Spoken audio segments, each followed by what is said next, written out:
Dis ja, dankie Suster Freda. Ek het ander dag het ons 'n draai gemaak by Marius hulle en daar stap sy kat rond. En ek hou nogal van katte. Ek is jammer dis nou van die punt af, maar ek frustreerlik nou aan sy kat en die kat hou daarvan. Vanmôre terwyl ek nou daar staan en pastoor staan by die kansel. Toe sien ek hoe hy liefdevol aan die woord van die Here streel. En ek vereenselwig my dadelik daarmee. Ek het uitgereik na die kat toe want ek hou van 'n kat. Waarvan hou ons herdery hou van die Here? Dit was nie 'n love tap of 'n ding of iets nie. Hy streel aan die woord van die Here. Dit beteken vir my iets. Pastoor is 'n voorbeeld vir ons werklik. Dit is my voorreg om met u 'n gedagte te deel uit die woord van die Here. Voor ek daarby uitkom, wil ek ietsiekie noem as die klein kinders by ons kom kuier, dan probeer ek altyd om ietsiekie vir hulle voor te hou of weet om hulle aandag te bind en te mooi, want die klein goed is baie besig. Jesusie, hulle is soos dynamos wat daar op en af hardloop. En een van die goedjies het my gister bygeval. Toe vra ek vir hulle 'n raaisel, dit sal dan nie bekend wees. Wat stap op 4 bene, dan stap hy op 2 bene en dan stap hy op 3 bene. En die antwoord is 'n mens. As 'n babietjie dan kruip jy, dan as jy nou vaardig is, dan stap jy en dan in jou later dan gebruik jy nou 'n kierie. Mense is maar iets om aan gewoon te raak, nee, en dan is ons ook nie altyd presies dieselfde nie, ons verander ook, ons gaan deur prosesse. Ek wil graag vir u 'n tema voorhou wat gaan oor tye en geleenthede. Die tye en die geleenthede dit val ons altyd op, ons sal vir mekaar sê, onthou jy die tyd toe ons by die konferensie was? Jy sien die ouens van Berea daar rondgehardloop, hulle dynamisboekies verkoop, hulle die ou poskantoor gebruik om roomhuis uit te verkoop en so. Of jy sal met iemand gepraat oor 'n ding, jare terug het ons daar by Olifantskamp in die Kreer foto's geneem en ons kan sien hierdie jaar het ons so gelyk, daai jaar het ons so gelyk en dit en dat het verander. Of iemand sal vir jou sê, weet ek het by geleentheid langs die viswater so koud gekry, het is nou jammer dat Jaco nee sê, want hy sou kon saamstem daarmee. Of vir mense sou vertel het, daar was hierdie geleentheid toe ons daar op Oldhuis gaan skiet het of so. 'n Mens het hierdie herinneringe en goed wat jy so bybly, omdat dit vir jou basies mylpale is. Jy sal terugdink aan tye en geleenthede wat vir jou daar is. En net so gaan ek vir jou 'n gedagte voorhou uit Prediker 3 oor tye en geleenthede. Die woord van die Here sê vir ons, dit is 'n lang skrifgedeelte, volg dit asseblief saam met my, maar ek gaan uit die Bybel uitlees. Elke ding het sy tyd, sê die opskrif, soos wat God dit bepaal. Alles het sy bepaalde uur, en vir elke saak onder die hemel is daar 'n tyd. 'n Tyd om gebore te word en 'n tyd om te sterwe. 'n Tyd om te plant en 'n tyd om uit te roei wat geplant is. 'n Tyd om dood te maak en 'n tyd om gesond te maak. 'n Tyd om af te breek en 'n tyd om op te bou. 'n Tyd om te neem en 'n tyd om te ween en 'n tyd om te lag. 'n Tyd om te weeklaag en 'n tyd om van vreugde rond te spring. 'n Tyd om klippe weg te gooi en 'n tyd om klippe bymekaar te maak. 'n Tyd om te omhels en 'n tyd om ver te wees van omhelsing. 'n Tyd om te soek en 'n tyd om verlore te laat gaan. 'n Tyd om te bewaar en 'n tyd om weg te gooi. 'n Tyd om te skeer en 'n tyd om aan mekaar te werk. 'n Tyd om te swyg en 'n tyd om te spreek. 'n Tyd om lief te hê en 'n tyd om te haat. 'n Tyd vir oorlog en 'n tyd vir vrede. Wat 'n voordeel het hy wat werk, daardeur dat hy hom vermoei. Ek het die taak gesien wat God aan die mensekinders gegee het om hulle daarmee te kwel. Alles het hy mooi gemaak op sy tyd.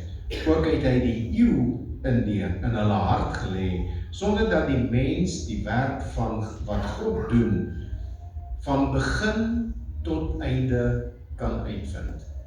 Die eeu waarin ons nou woon is, of waarin ons nou leef en beweeg, is 2026, en God het 'n plan vir ons in hierdie tyd. In hierdie tyd maak hy vir ons geleenthede, en ons sal weer later hieroor terugpraat, terugdink, en dan gaan ons gesê, wel daai was 'n tyd hiervoor en 'n tyd daarvoor. Party van ons ly skade, party van ons gaan vooruit. Hier's 28 voorbeelde nou hierso. En daar's 'n sekere ritme daarin. As 'n mens dit lees, en 'n mens lees dit hardop vir jouself, dan begin jy al klaar so 'n tipe van 'n rympie op te bou, 'n ritme te kry. Daar's 'n dikotomie, die goeie en die slegte, die positiewe en die negatiewe. En baie van die dinge in ons lewe werk presies dieselfde. Dis weer soos daai ou skool storieetjie van die laaitjie wat moes die tafels opsê, en in plek daarvan om die tafels op te sê, hy sê net na, en die juffrou vra van wat maak hy, sê nee, hy die woorde vergeet, maar hy onthou die rympie. Ons vergelyk so baie kere ons lewens met die van ander. Maar die tye wat daar vir ons geskep is, verskil van die tye wat vir daardie persoon geskep is. Die geleenthede wat ons kry, verskil van die geleenthede wat vir ander gegee word. En daar's een ding waarvan ek jy moet verseker, niemand is volmaak nie, niemand is perfek nie. Ons het almal ons kwade en ons skete en ons raak afvallig hieroor, of ons kry dit nie altyd reg om, veral by die werk, onsself soos Christene te gedra nie. Daar is 'n man wat saam met my werk, wat ek al lus was om uit die bakkie uit te gooi. Hy het 'n nagewoonte om die naam van die Here te gebruik. En hy doen dit sonder om dit op te merk, en hy sê van daardie tipe persone wat 'n mens wil vermy. Jy wil net wegbly van hom af. Niemand is volmaak nie, almal het probleme. Hier waar ek staan, daar waar u sit, en iemand wat na die videoetjie gaan kyk na die tyd. Die woord van die Here sê, kom soos jy is. Kom net soos jy is. Die genade van die Here is so breed, dat daar vir elkeen van ons redding is. Maar ek wil met u gesels oor tye en geleenthede. Die lewe vol baie kere vir ons soos 'n spel van slangetjies en leertjies. Jy's op en jy's af, jy's op 'n hoogtepunt en jy's op 'n laagtepunt. Een van die vorige gemeentes waar ons was, het die herder vir ons gesê, toe ons eendag so gesels, hy sê man, dink aan terme van die TV-speletjies en goede. Jy gaan op een vlak gaan, en as jy nie dood gaan nie, dan gaan jy na die volgende vlak toe, en as jy nie, en as jy terugval, dan val jy net weer terug na die vorige vlak toe, en gaan aan van daar af. Ons lewe is dieselfde. Soms dink jy in so slangetjies en leertjies, ek gaan nou hier op, ek gaan vooruit, en dan val jy terug. Dit gebeur ongelukkig. Die sleutel is om nie op te gee nie. Al steek iemand jou bordpit weg, of al speel jy met 'n dobbelsteen waar een van die kolletjies weg is of so, hou net aan, hou net aan. Ons pastoor is baie lief vir ons te sê, hou aan met bid, hou net aan totdat die lig deurbreek.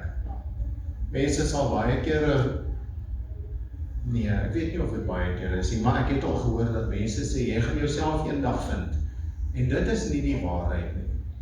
'n Mens gaan nie eendag jou oë oopmaak, jy gaan jou oë uitvee, en dan kom jy agter wie jy is nie. Dag na dag hou 'n mens jouself.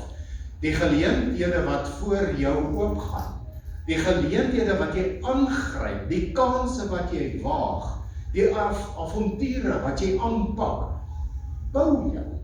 Jy gaan nie eendag jou oë oopmaak en dan uitvind, ek het gearriveer, dit is wie ek is nie, nee. Jou ervarings bou jou terugslag gaan of aan jou karakter werk, of dit gaan vir jou deursettingsvermoë gee, of dit gaan jou sterker maak, of dit gaan jou 'n ander insig gee. Die volgende geleentheid wat verbykom, wanneer dit tyd is om te plant, of tyd is om te oes, of tyd is om te bou, of tyd om oorlog te maak, of tyd om vrede te maak, dan gaan jy daai geleentheid herken, en jy gaan daai geleentheid op 'n ander manier aangryp. God bepaal die tyd en die geleentheid. dis nie vir ons om te sê, ja nee, ons gaan nou so en so maak nie. Ek dink baie mense het al tot 'n val gekom wanneer hulle gedink het, ja, hier is die geleentheid nou, ek gaan hierdie ding doen. Want in ons eie, op onsself aangewese, is ons nie in staat om dit te doen nie. Ons moet ons volle vertroue in die hand van die Here sit. Die hand van die Here is al wat vir ons gaan regop hou en gaan staande hou. Tye en geleenthede. Ja, Iris se dogtertjie waarvan ons lees in Lukas 8. Nou hier moet ons onsself die vraag vra, was dit haar tyd, was dit haar geleentheid, was dit dalk haar ouers se tyd en geleentheid gewees? Jesus hoor van Jairus se dogtertjie en mense kom na Jairus en sê, hou op om die meester te pla. Sy kla die tydelike meneer verwissel, jy moet nou op om die Here te pla hieroor. Maar die Here stuur vir Jairus daar weg en hy bemoedig hom. Nou wie se tyd en wie se geleentheid was daar? Sy het haar asem verloor, sy het haar asem teruggekry. Sy het haar lewe neergelê, haar lewe is vir haar teruggegee. Maar wie het die grootste getuienis hier uit? Ek gaan aan met my lewe. Wat sê ander mense van my? Is daar getuienis nie dalk vir haar pa, haar ma, haar grootouers? Ek dink hulle dominee het dadelik 'n draai kom maak om kom kyk wat daar aan die gang is. Die sinagoge was seker in rep en roer gewees oor wat daar gebeur het. So wie se tyd en wie se geleentheid is dit? Ons praat nou 2000 jaar gelede verder nog steeds daarvan. Tye en geleenthede, 10 melaatse manne in Lukas 17. Hulle is buite 'n sekere stad. Hulle is verwerp, hulle is uitgeskop. Die melaatses kon nie kom en gaan waar hulle wil nie. En ek kan nie by myself dink, watter tipe van 'n selfbeeld ontwikkel jy, wanneer jy die een is om te moet uitroep soos in die middeleeue, in die donker eeue, onrein, bly van my af weg, moenie naby my kom nie. Buite die stad uitgewerp, jy kan niks doen nie, jy kan nie jou eie kop volg nie, jy gaan dit nie maak nie. 10 melaatse manne, hulle paadjie, hulle geleentheid kruis die van Jesus. Gaan dan heen en wys julle aan die owerste dat julle gereinig is. Een kom terug om vir Jesus te kom dankie sê. Een tydperk, soveel geleenthede. Van daai geleentheid, wie het gebruik gemaak daarvan? En wat het geword daarvan? Die tye en die geleenthede wat die Here skep verskil van mekaar. Saulus is op die pad na Damaskus toe. Hy het 'n brief in sy sak van die kerk wat sê, gaan en vind hierdie mense wat hulle self noem die mense van die weg.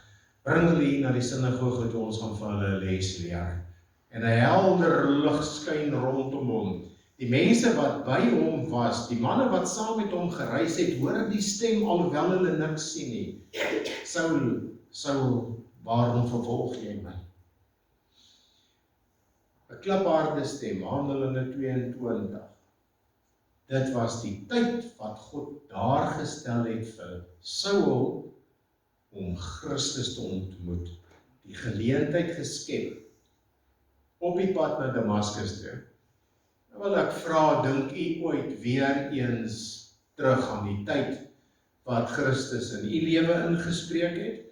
Was daar 'n geleentheid wat u ook op 'n plek gekom het waar jy gesê het, ja nee, dit is nou hier?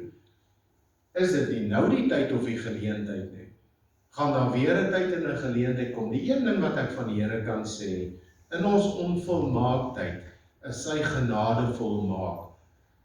Hy is stadig om kwaad te raak, stadig om toornig te raak. Sy genade is wyd en hy is vinnig om goedheid en guns aan ons te betoon.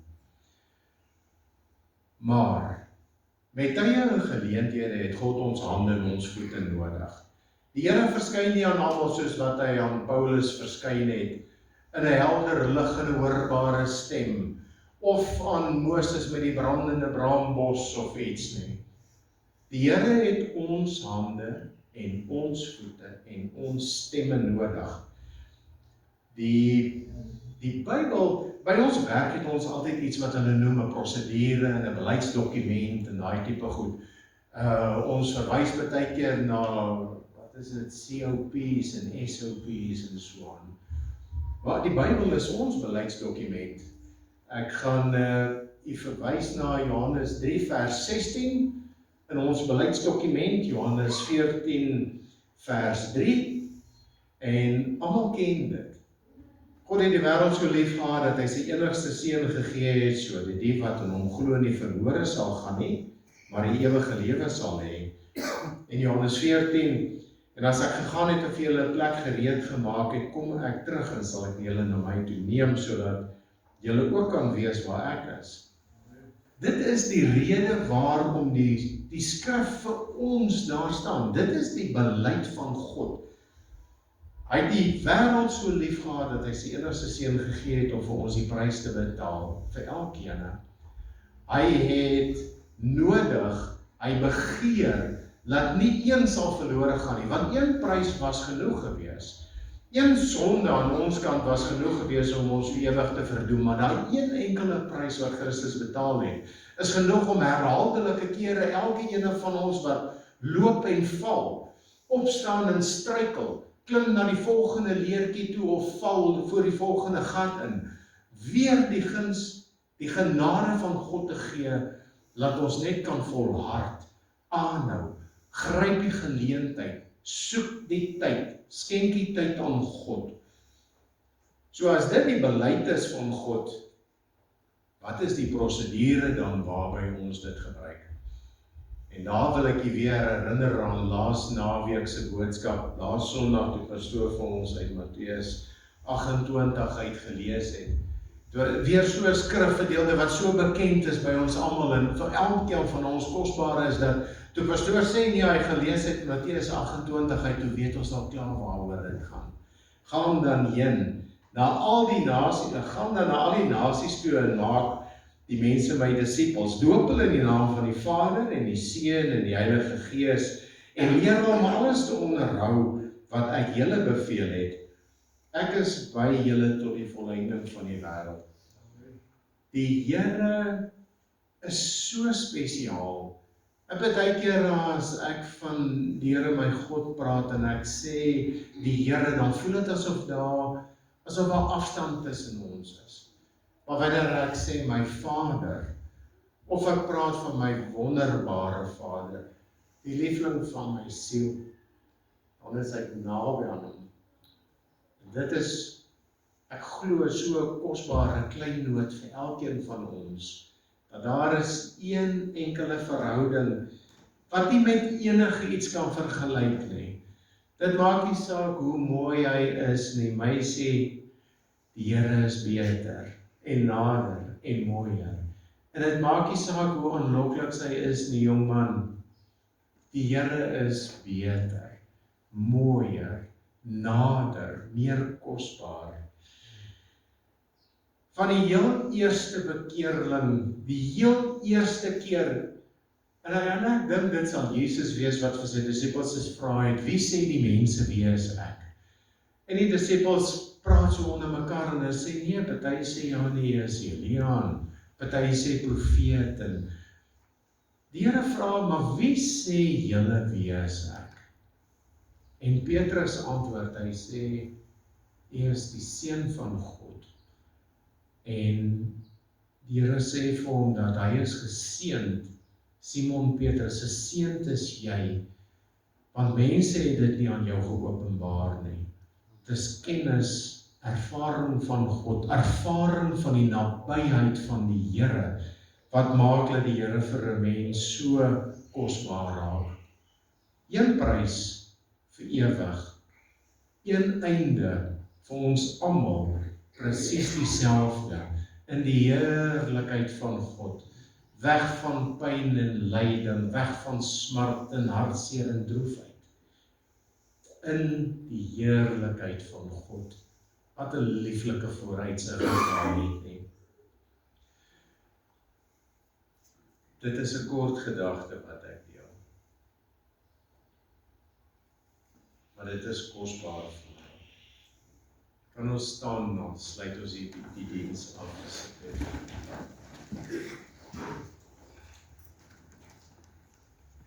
Oom Sakkie, sal ek het oom kan vra om vir ons asseblief die dienste verdaag? Vader, ons is so dankbaar tot Here, Here, vir hierdie groot geleentheid wat ons het om na U toe te kan kom in die liefelike naam van Jesus Christus, die Seun. Vader, ons wil U baie dankie sê vanmôre vir die woord wat U aangaan. Here, dat U met ons harte gepraat het, Here. En ek wil vanmôre vra dat U die naprediker sal wees, Here. Die Heilige Gees met ons sal deel, Here. In die week wat voorlê, Here, ons is so bewus van U, dat U die belangrikste een is in ons lewe, Here. Daar's niemand wat meer belangrik is as U nie, Here. En daarom wil ons vanmôre U aanbid, U naam groot maak, die loof en die eer en die prysing en die aanbidding van ons harte bring. Here, bring ons weer op die bestemde tyd by mekaar, sodat ons weer U naam kan groot maak in die naam van Jesus. Amen. Amen. Amen.